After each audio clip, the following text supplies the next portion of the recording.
بسم اللہ الرحمن الرحیم۔ السلام علیکم ورحمۃ اللہ وبرکاتہ۔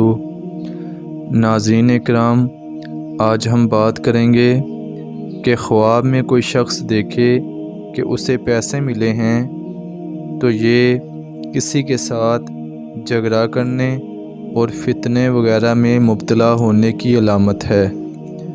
اللہ تعالیٰ کی بارگاہ میں حفاظت کی دعا کریں، اس کی راہ میں صدقہ بھی دیں۔ اگر کہیں پر جھگڑے کی کوئی صورت درپیش ہو جائے تو اس سے کوشش کریں خود کو محفوظ رکھیں۔ جھگڑا کرنا کسی مومن کا کام نہیں۔ بعض اوقات ایسا ہوتا ہے کہ ہم جھگڑا نہیں کر رہے ہوتے، سامنے والا خود جھگڑا کرنے کی کوشش کرتا ہے تو آپ اس سے کنارہ کشی اختیار کر لیں۔ یہ دعا روزانہ صبح و شام 7 مرتبہ پڑھ لیا کریں۔ انشاءاللہ تبارک و تعالی اللہ تعالیٰ آپ کی حفاظت فرمائے گا۔ دعا یہ ہے، سن لیجئے، اس کو یاد کر لیں۔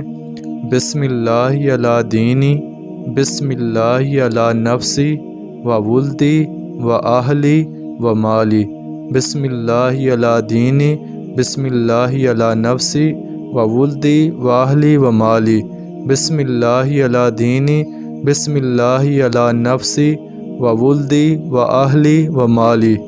اللہ کریم ہم سب کو اپنے حفظ و امان میں رکھے اور ہم سب پہ اپنا فضل و کرم فرمائے۔ آمین بجاہ النبی الامین صلی اللہ تعالی علی محمد۔